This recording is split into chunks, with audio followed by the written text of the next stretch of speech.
we begin the live broadcast, please? Thank you. Good morning, I'm Councillor John O'Lee, Vice Chairman of the committee. I'm assuming the role as Chairman in Councillor Owen's absence. I would like to welcome you all to the meeting of Governance and Ethics Committee, which begin live broadcast recording for public. Minutes of the last meeting. Can I accept the minutes of the last meeting as a true, accurate record, please? Thank you. Apologies for absence. Yes, Councillor Lee. We have apologies from Councillor Philip Owen for other reasons. The substitute is Tom Smith. From Councillor Michael Payne for medical illness reasons, and the substitute Councillor Mike Pringle. Helen Ann Smith for other reasons, and Councillor Debbie Darby is substituting. And we also have apologies from Councillors Samantha Deacon and Andy Meakin, both given other reasons, but no substitutes on this occasion. Thank you. Appreciate that, thank you. Agenda item 3, declarations of interest. Have we got any? No? Okay, thank you. Agenda item 4, local governance and social care ombudsman decision, February to March 2024. I formally move the recommendations included on page 9 of the agenda pack, that members note the finding of local government and social care ombudsman and welcome the lessons learned and actions taken in response to the findings. Do I have a seconder? Yes, Chair, formally second and reserve the right to speak. Thank you. I will now hand over to Richard Ellison to introduce the report. Thank you, Vice Chair. Oh, a bit echoey. Can you hear me? Is that okay? Yeah. Spooky. I've nothing really to add further on the report. I'm grateful that Rob and Ole from the department are here to answer any technical kind of questions. But I think it follows on from the report that the department did last month around the national shortage of educational psychologists, which is the main kind of root cause of the complaints in this report, really. So yeah. Thank you very much. Have we got anybody who would like to say anything on this? Councillor Hammer. Thank you, Mr. Chair. 7 cases in 1 month of failing to deliver ASC plans correctly is more than we've had since our illustrious leader, Ben Bradley, was elected leader of this council. So it is clear for me that the reason why this council is struggling with ASC plans is that but I don't think it's the committee's responsibility at this time to discuss, because we had a long chat about it earlier this week on the Children's Committee this morning, last Tuesday, I think it was, yeah, Monday, yeah, okay. But it is clear that this ruling Conservative group is not prioritising fixing this broken system. This ruling group say that the budget is balanced, but we are not delivering for these children. This service is chronically underfunded and is damaging the learning of children, thousands of children in this county. The resources required to meet our statutory obligations are not there, but by your own targets, this council don't expect to deliver our statutory obligations this year, I should say. So I have little more to say about this than to say that this problem will persist until this council has a leadership and this country has a prime minister who will prioritise putting resources into tackling this problem. So roll on the general election. And thank you. Well, thank you very much for your comments. However, as you'll be aware, this is a national shortage affecting all councils of all colours, not just this council. So I appreciate your comments. Anybody else like to speak on that? Yeah, thank you, Chair.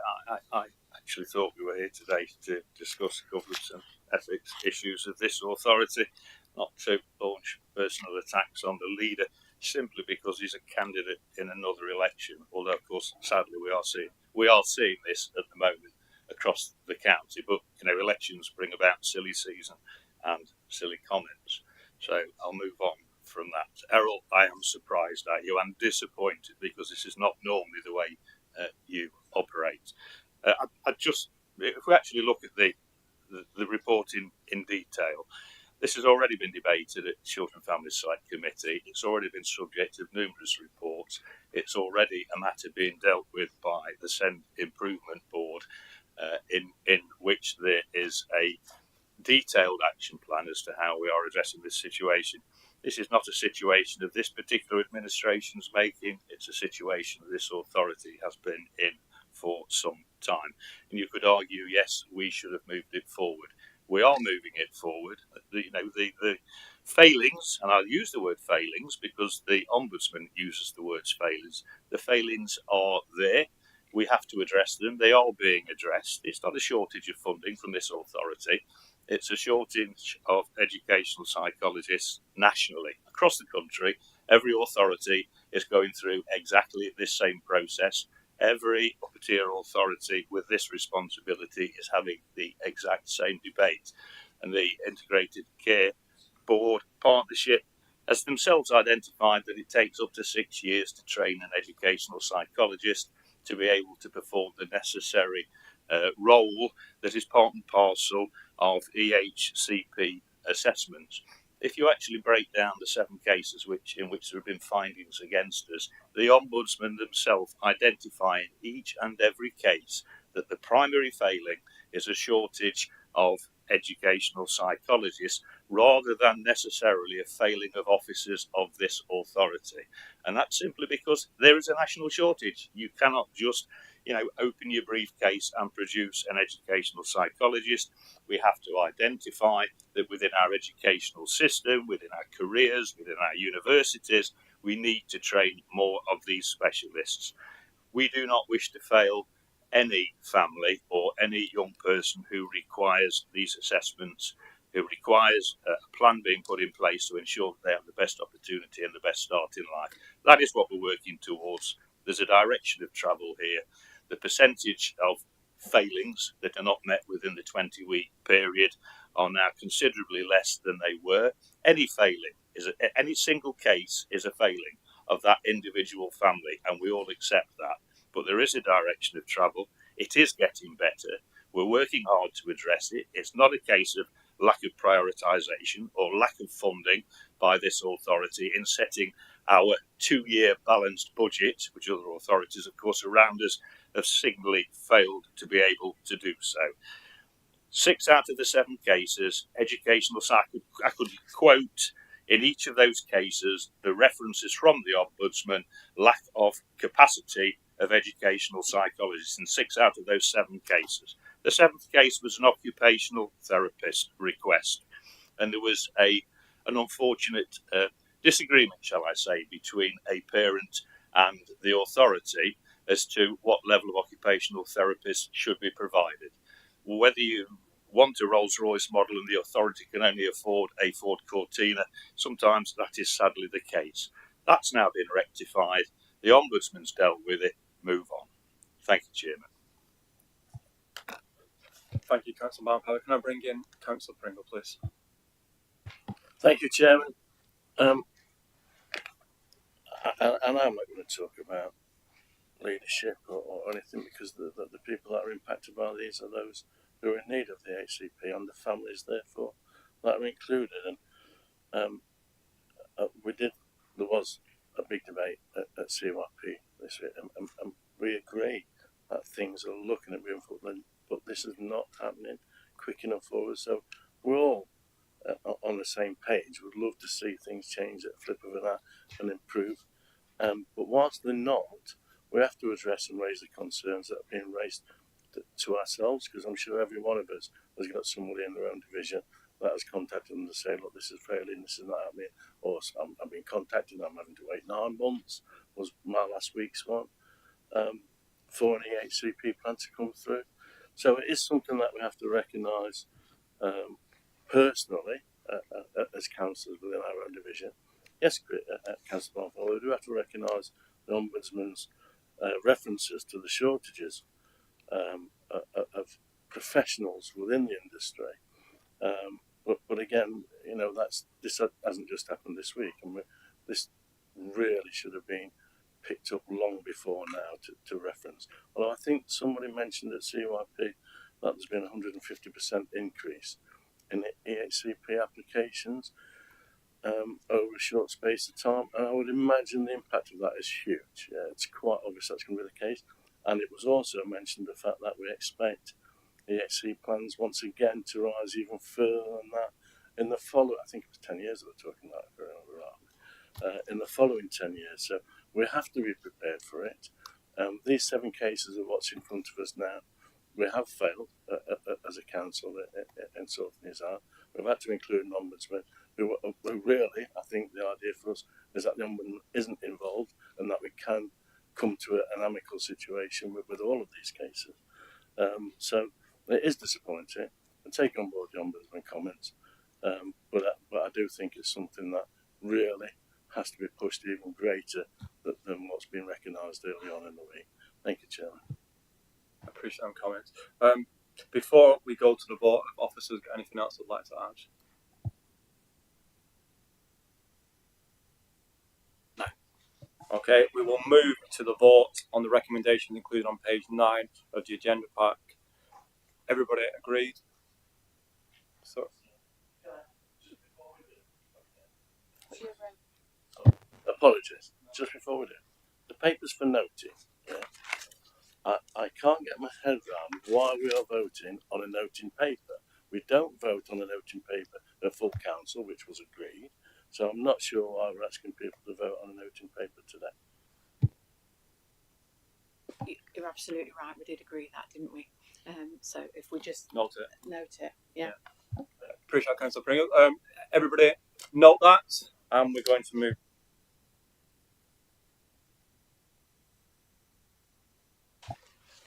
Governance update, agenda 5. I formally move the recommendation included in page 65 of the agenda pack that members note the actions taken to update the governance issues raised in the report. Do I have a seconder, please? Thank you, Chairman.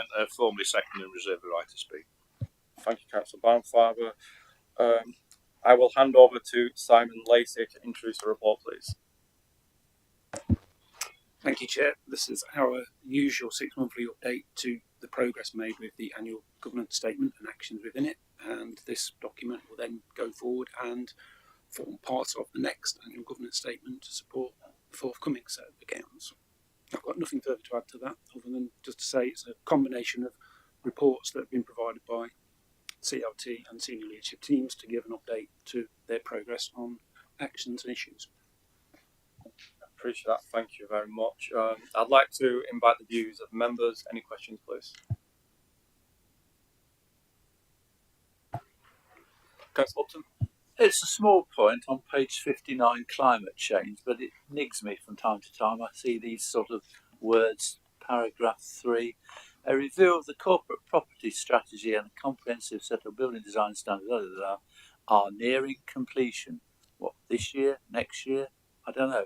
We know it would be nice to say in the summer, the autumn, the winter, or early next year.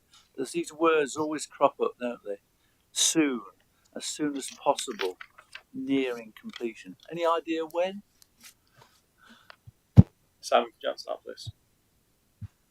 Personally, I don't. I would have to refer back to Police Department to get an update. And I know what you mentioned. I'll try and push them to get a timescale brief for subsequent follow-ups in the AGS. Any more questions? No. We will move to the vote on recommendations included on page 65 of the agenda pack. Everybody noting again, so everybody noted? Just for you, Councillor Pringle. Agenda item 6, statement of accounts 2023 to 2024, accounting policies. I formally move recommendations included on page 70 of the agenda pack that members approve the authority 23-24 accounting policies. Do I have a seconder? Thank you, Chairman. Formally second and reserve the right to speak. I will now hand over to Nigel Stevenson and Glenn Bicknell to introduce the report. Thank you, Chair. As members will be aware, we got our 22-23 accounts signed off at the end of February, just gone. At the time, really one of 13% of authorities that managed to achieve that by the end of February. So we've finished 1 year. This is the start of the 2023-24 statement of accounts production process. So it's a standard report that we bring each year, sets out the accounting policies that we're going to use in preparation for the 23-24 statement of accounts, and it sets out the specific principles that we're going to be using to produce the accounts for 23-24. And it's best practice that the accounting policies comes to Governance and Ethics Committee for approval. It's probably important to note that other than changes in the years, there are no changes to the accounting policies that we used in 2022-23. So nothing at all controversial in there. Appreciate that. Thank you. Any questions from councillors? Councillor Pringle, please. When you say there's nothing controversial in there, does that mean that there normally is something controversial that I've missed? There's never anything controversial in there, Councillor. Any more questions? I think it's fair to say, Mr. Bicknell, isn't it, that what we're being asked to approve here effectively are standard accounting policies as approved and agreed by the Syndicate.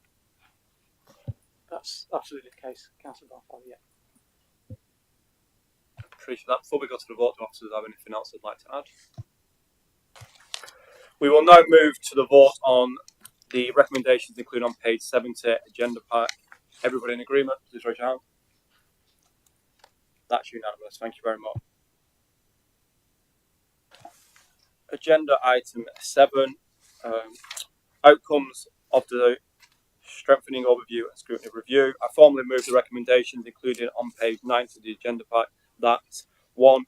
The review recommendations set out on paragraph 7 to 10 of the report to be approved, and 2.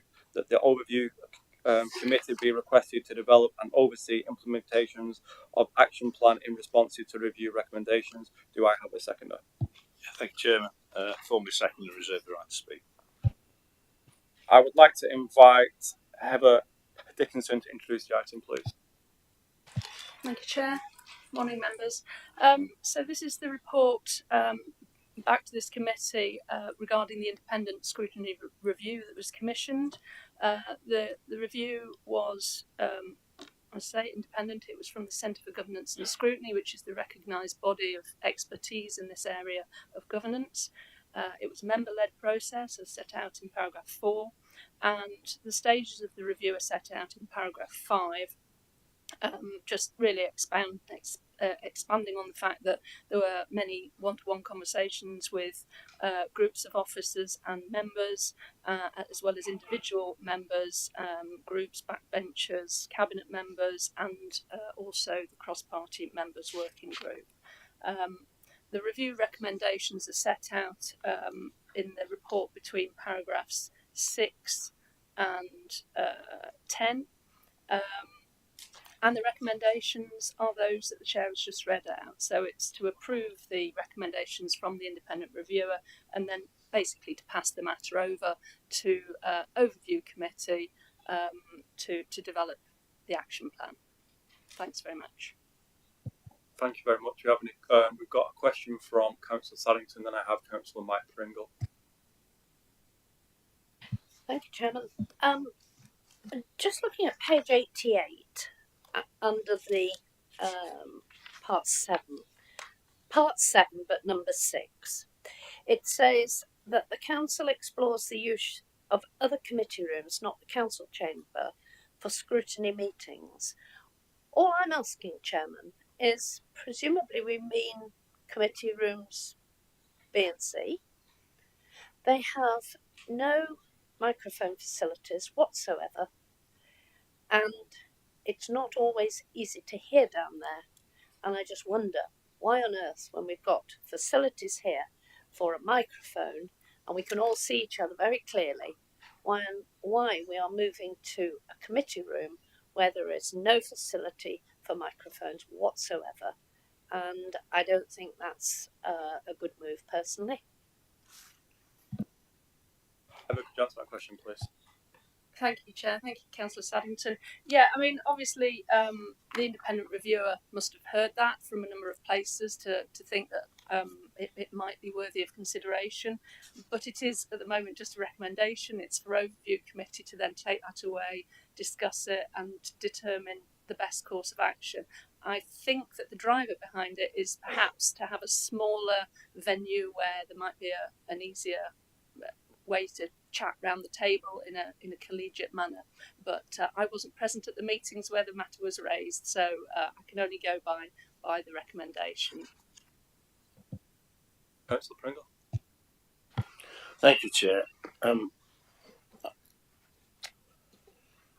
Let me apologise first and foremost, because I had never sat in a cabinet before. All of my life as a councillor prior to the changes here were in committee.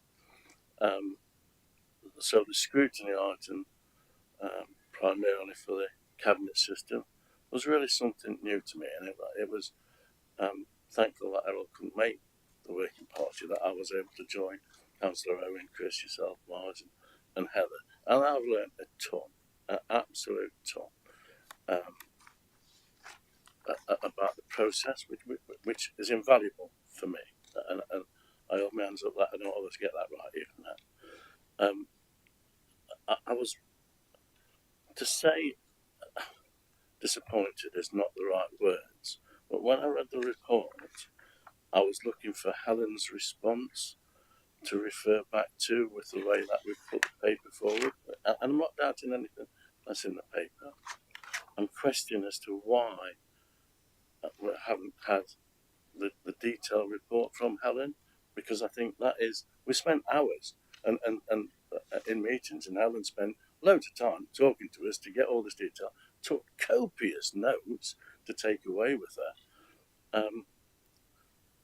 And I think it's really vital for people such as myself that we see her professional outcomes, irrespective of what we take on board and what we don't take on board, because that's down to us at the end of the day, which she made very clear as well when she was talking to us, that her advice would be advice and advice only, it would be up to us to implement. So I'm having gone through the working party and understood the scrutiny and the detail of what's needed, to not find Helen's report available to us or the public or whatever, I'm really struggling with, because that goes against everything that we've done over the last 7 or 8 months as a committee, and certainly whilst we had time with Helen. So I'm going to ask for 2 things, okay? Because I've worked hard on this, Chairman. I know you question how hard I work, but I do work hard. I put an amendment forward, but what I'd like, rather than an amendment, is could we postpone this paper till we have a report from Helen? And I think members would agree that the report from Helen would be interesting for them, and bring it back at a later date. I think the outcomes will be the same. It's just a reference to the professional, as we mentioned. All right, Helen came in as a professional that knows far more than I ever did, and I think it will be right and proper with the way that we've moved forward, and we have moved forward. I'm not denying that. It's a real positive, as I've said. I've learned loads. But I think for all members to be able to see Helen's report, and then, given the guidance that we're putting through, reference that to her to see where we go. Is that an option at all? I'm going to bring in Heather first, and I'm going to bring in the monitoring officer as well. Thank you. Thanks, Councillor Pringle. I mean, the report of the independent reviewer is a background paper, so it's available on the basis that it had been sent to and viewed by the members of the working group and all of the members of each of the groups who were involved. Perhaps I made an assumption that everybody was familiar with its contents, but the report is available as a background paper. And these are the exact recommendations that have been taken out of that report, just put in this report, so that it can then move forward to Overview Committee. So I know, we've all had that, haven't we? as the working group.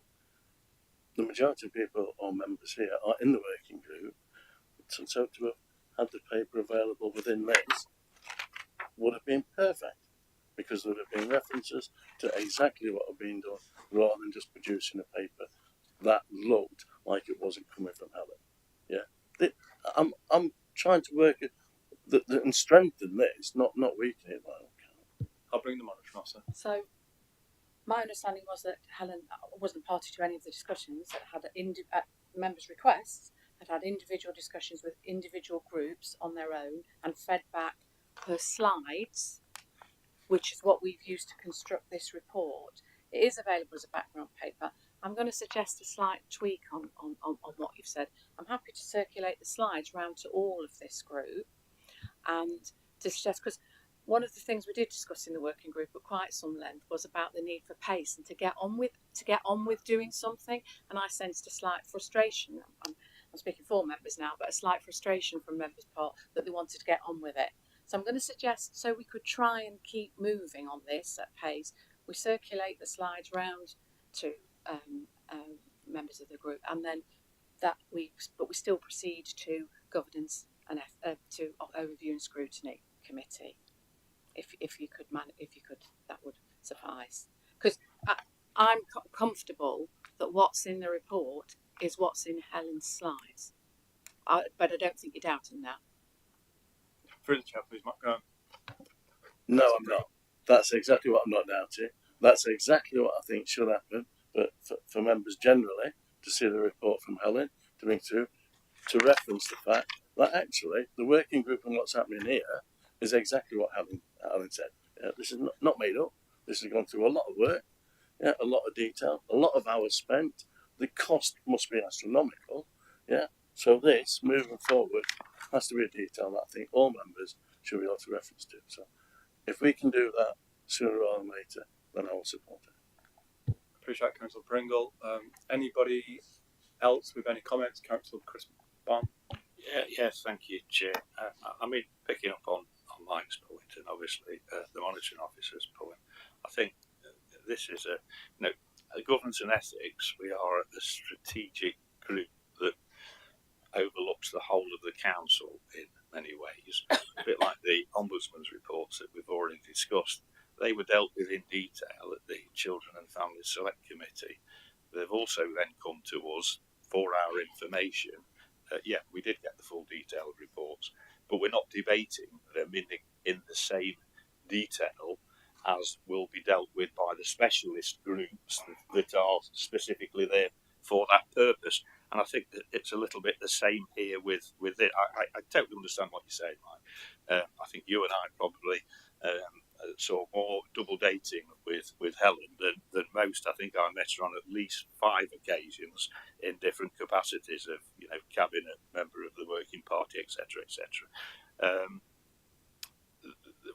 The report is a strategic overview, merely to say to us, the devil is in the detail. The detail will be dealt with by the overview committee, because the recommendation is to refer it to the overview committee to go through it in detail, to be able to put an action plan together as to how we actually implement those recommendations. As you say, most of us sat around this room, and I apologise, there are some colleagues who are not perhaps privy to that, but most of us form part and parcel of those wide-ranging discussions with Helen. We are being informed as Governance and Ethics Committee of the reports in. You know broadly what is in that report. Now let's give it to the specialist committee that deals with that element of the authority's work to be able to actually put some meat on the bones. So I think what the monitoring officer is suggesting is a way to move forward. I thank the fact that you're prepared to accept that. Because it is important. We all want to make sure that the policies and procedures and practices that we have here, and it was a new system that we brought in, that they are right for this authority. They ensure that we have the correct levels of governance, the correct level of scrutiny, so that we are all able to deliver transparently for our communities. So absolutely right, but we need to get on with it. We do need overview to be able to move forward on this as quickly as possible. If we're not careful, we'll be at the end of this administration and still having this debate before the elections in May 25, when conceivably there could be a different administration. I'm all for moving it on. And perhaps just latterly, Councillor Saddington's point about the chamber. So I have been on this authority for quite a long time, and I was part and parcel of the previous cabinet system where we had scrutiny arrangements. And you're right, we used to have those scrutiny arrangements in side rooms, in the committee rooms, and it was a much better atmosphere. The council chamber, by definition, and unfortunately increasingly by use, is adversarial and confrontational. And the point that I think Helen was making is that the right setting when scrutiny is supposed to be apolitical. We're supposed to put our political ideologies to one side and actually be able to come up collectively and collegiately with solutions and observations, practical observations, rather than basing it on some political strategy that perhaps just mimics something that's happening in Westminster. So the council chamber, by definition, the whole way that we sit is adversarial and confrontational, and therefore it's unhelpful when you're trying to have a meeting where you can come up with something on which we all agree. That was the reference to moving them to committee rooms. Councillor Saddington's absolutely right. Time has moved on, and those committee rooms are not equipped with the audio-visual that this chamber is equipped with. And, this all came in relatively recently in terms of all our meetings now being recorded. And I'm sure there's a vast audience out there that is listening to me waffling on at the moment. We don't have that capacity or capability in the committee rooms. So we do have that dilemma there of openness and transparency for members of the public who want to listen in or look in against sitting in a room where the atmosphere is more conducive to us coming up to collective and agreed decisions. So that's the background to it, Sue, and I agree it's very difficult, and I'm sure officers will have to deal with that with the overview committee when they look at how we implement those recommendations. Thank you, Chair. I'll bring the monitoring officer. I'll bring in Councillor Sue Saddington. Right, thank you, Chairman. I just want to check that when this gets to the scrutiny, whoever's overviewing it, that this point is made, because I think it's very, very important. There are a lot of people who can't hear well, and that room is not easy for people who are hard of hearing. People tend to not speak as loudly, and in order that everybody can be included, I think there should be a microphone for everybody. So the point I was just going to add is I think this reinforces the point that we were making earlier on. We've included all the recommendations of the independent reviewer in this report, even the ones that I think, like you, would be very difficult to implement. So that to me just strengthens what we're saying about we've given our best summary in a report of what she said. Everything's included, as I say, even the things that we might think that would be really difficult in the short term. Haven't got anybody else wanting to speak? Councillor Guilfoyle, thank you for coming today. Would you like to say something? It's an important report, Chairman. Thank you for allowing me to speak.